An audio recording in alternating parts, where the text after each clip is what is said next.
Hi நண்பா, அனைவருக்குமே வணக்கம். இன்றைக்கி நான் பார்க்க போகிறது பார்த்தீங்கன்னா, பைக்கில் வந்து எப்படி வந்து வைப்ரேஷன் வந்து குறைக்கிறது, பைக்கில் வந்து வைப்ரேஷனே இல்லாமல் பண்ணிட முடியுமா அப்படிங்கிறதையும் பார்க்க போகிறோம்.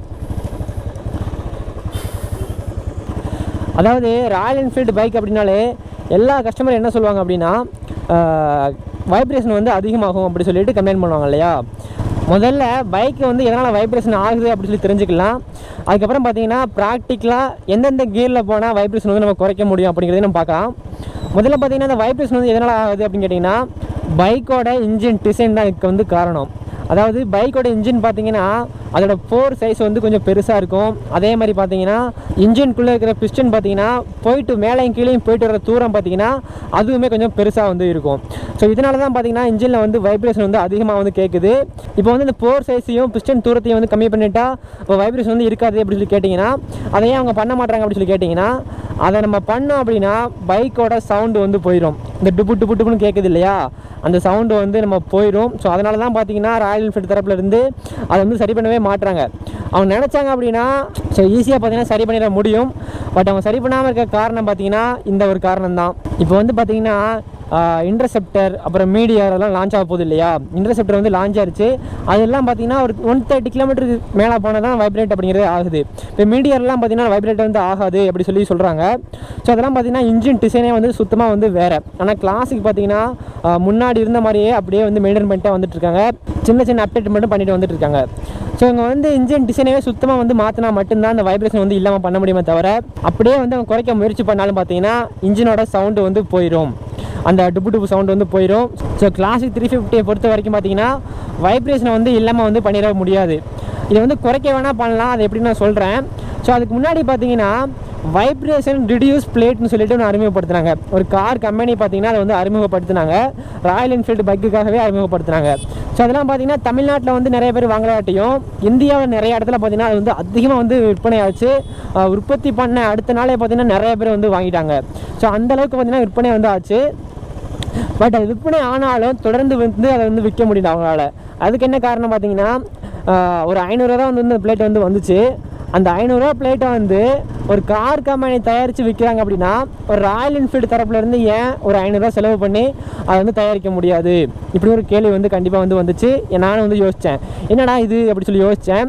ஸோ அதே மாதிரி பார்த்தீங்கன்னா அது வந்து ஒரு பொய் அப்படின்னு தெரிய வந்துச்சு. அந்த பிளேட்டு பார்த்தீங்கன்னா இப்போ வந்து கிடைக்காது, முன்னாடி வந்து நிறையா வந்து கிடச்சிட்டு வந்துட்டு இருந்துச்சு.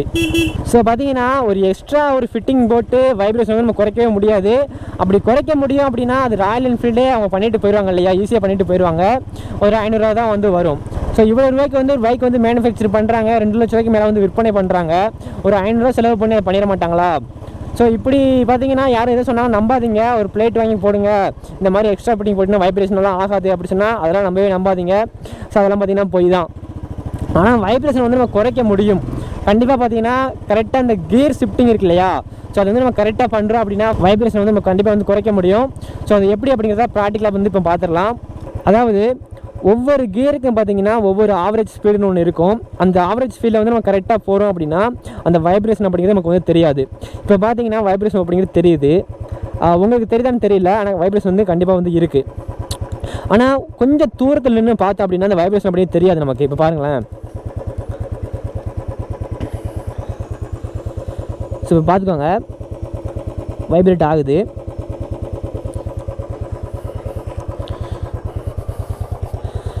ஸோ இங்கேருந்து நம்ம பைக்கை வந்து பார்க்குறோம் அப்படின்னா வைப்ரேட் ஆகிற மாதிரியே தெரியாது. ஸோ நம்ம வந்து நோட் பண்ணியிருக்கலாம், நிறைய பைக்கில் பார்த்தீங்கன்னா சிக்னலில் நிற்கும் போது நம்ம பைக் வந்து வைப்ரேட் ஆகிட்டு இருக்கோம். பட் இதே மாதிரி பைக்கு பார்த்தீங்கன்னா வைப்ரேஷன் வந்து இருக்காது. ஸோ காரணம் பார்த்தீங்கன்னா தூரத்துலேருந்து பார்க்கும்போது இந்த வைப்ரேஷன் அப்படிங்கிறது தெரியாது. ஸோ கரெக்டான ஸ்பீடில் வந்து நம்ம பைக்கை வந்து ஓட்டுறோம் அப்படின்னா வைப்ரேட் வந்து குறைக்க முடியும். அது எப்படின்னு பார்த்துடலாம். இப்போ வந்து நான் ஃபஸ்ட்டு கியரில் வந்து போயிட்டுருக்கேன். இப்போ வந்து வைப்ரேட்டே இல்லை பாருங்கள். இப்போ ஸ்லோ பண்ணுறேன், வைப்ரேட் வந்து இருக்குது. இப்போ ஃபீடாக போகிறேன், வைப்ரேட் வந்து இருக்குது. ஸோ ஃபஸ்ட்டு கியரில் ஆவரேஜ் ஸ்பீடு பார்த்தீங்கன்னா கரெக்டாக நம்ம 20க்குள்ளே, அதாவது 15லேருந்து 20க்குள்ளே போகிறோம் அப்படின்னா அந்த வைப்ரேஷன் அப்படிங்கிறது தெரியலை. ஸோ செகண்ட் கியர் போட்டேன். இப்போ வந்து வைப்ரேட் தெரியுது, அதே 20 தான் போயிட்டுருக்கேன், வைப்ரேட் வந்து தெரியுது. இப்போ பாருங்கள், இப்போ வந்து 30க்கு போயிட்டேன். வைப்ரேட் தெரியுது. 25ல் கரெக்டாக 25ல் பார்த்தீங்கன்னா வைப்ரேட் வந்து தெரியலை. ஸோ செகண்ட் கியரில் பார்த்தீங்கன்னா கரெக்டாக 25ல் போகும்போது வைப்ரேட் வந்து தெரியலை. ஸோ அடுத்து தேர்ட் கியர் போடுறேன். இப்போ தேர்ட் கியர் போட்டு 20ல் போயிட்டுருக்கேன். நல்லாவே வைப்ரேஷன் வந்து ஆகுது. இதுவே 30 போயிட்டேன். வைப்ரேட் கம்மியாகிடுச்சு. 35 கரெக்டாக 35ல் பார்த்தீங்கன்னா வைப்ரேட் வந்து இல்லை. கரெக்டாக 35ல் வந்து வைப்ரேட் இல்லை. பார்த்துக்கலாம் இப்போ.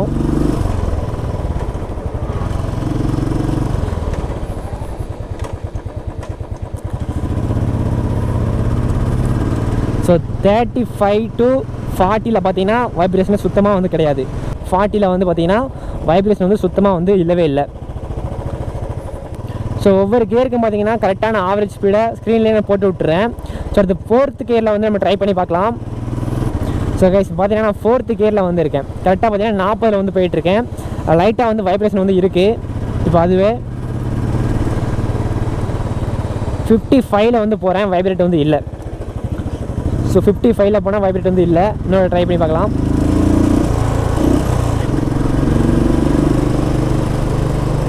எஸ் கரெக்டாக பார்த்தீங்கன்னா 50 to 55ல் வந்து வைப்ரேட் அப்படிங்கிறது சுத்தமாக வந்து கிடையாது.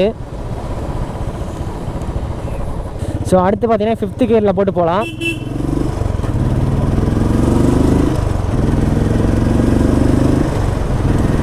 5th கியரில் போயிட்டுருக்கேன். கரெக்டாக 60லேருந்து வைப்ரேட்டே இல்லை. 60க்கு முன்னாடி பார்த்தீங்கன்னா வைப்ரேட் வந்து இருக்குது.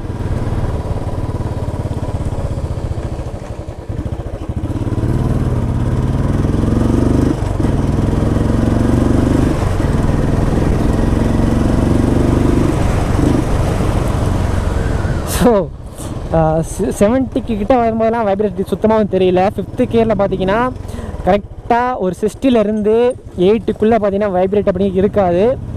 தாராளமாக பார்த்தீங்கன்னா நீங்கள் வந்து வண்டி ஓட்டலாம். ஸோ ஒவ்வொரு கியருக்கும் பார்த்தீங்கன்னா கரெக்டான ஆவரேஜ் ஸ்பீடில் வந்து நம்ம மெயின்டைன் பண்ணி பைக்கை வந்து ஓட்டுறோம் அப்படின்னா இந்த வைப்ரேஷன் அப்படிங்க இருக்காது. ஸோ அதே மாதிரி காய்ஸ் பைக்கில் வந்து கியர் ஷிஃப்ட் பண்ணும்போது பார்த்தீங்கன்னா ஒரு சவுண்டு வந்து கேட்குது. அது வந்து பிடிக்கவே இல்லை அப்படின்னு சொல்லி நிறைய பேர் கேட்டாங்க. ஸோ அதெல்லாம் உண்மை தான். இப்போ பாருங்களேன், சவுண்டை வந்து இப்போ வந்து போட்டு காமிக்கிறேன்.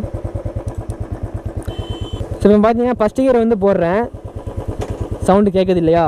செகண்ட் கியர் போடுறேன் பாருங்கள், சவுண்டு கேட்காது.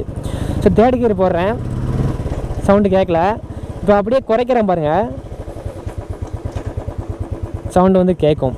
இந்த ஃபஸ்ட்டு கியர்லேயும் செகண்ட் கியர்லேயும் மட்டும்தான் பார்த்தீங்கன்னா அந்த சவுண்டு வந்து நமக்கு கேட்குமே தவிர, மற்றபடி 3rd 4th 5th போகும்போது பார்த்திங்கன்னா அதை ஷிஃப்ட் பண்ணும்போது பார்த்திங்கன்னா சவுண்டு வந்து நமக்கு கேட்காது.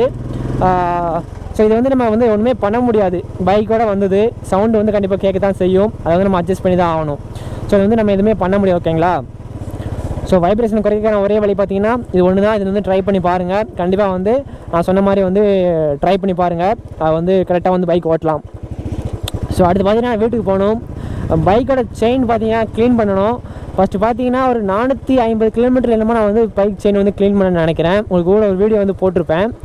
ஸோ அடுத்து பார்த்தீங்கன்னா 1400 கிலோமீட்டர் வந்து ஓடிடுச்சு. 1000 கிலோமீட்டர் எக்ஸ்ட்ராவே ஓடிடுச்சு.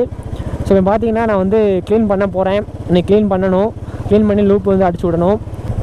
பைக் சர்வீஸ் விடும்போது பார்த்தீங்கன்னா நான் வந்து செயின் க்ளீன் பண்ணி லூப்லாம் அடிக்க வேண்டாம் சொல்லிடுவேன். அது நானே வந்து பண்ணிடுவேன். அவங்க பண்ணாங்க அப்படின்னா 300க்கு மேலே வந்து கேட்பாங்க. அதுக்கு பதிலாக நான் வந்து ஈஸியாக வந்து பண்ணிடுவேன். ஸோ நீங்கள் வந்து அப்படி பண்ணணுன்னா பண்ணுங்கள். அந்த வீடியோட லிங்க்கை பார்த்தீங்கன்னா நான் டிஸ்கிரிப்ஷனில் வந்து கொடுக்குறேன். ஸோ செக் பண்ணி பாருங்கள். ஸோ இந்த வீடியோ அவ்வளோதான் நண்பா. நான் அப்படியே வந்து கிளம்புறேன். ஸோ வீடியோ பார்த்து அனைவருக்குமே நன்றிகள் நண்பா. வணக்கம். ஜெய்ஹிந்த்.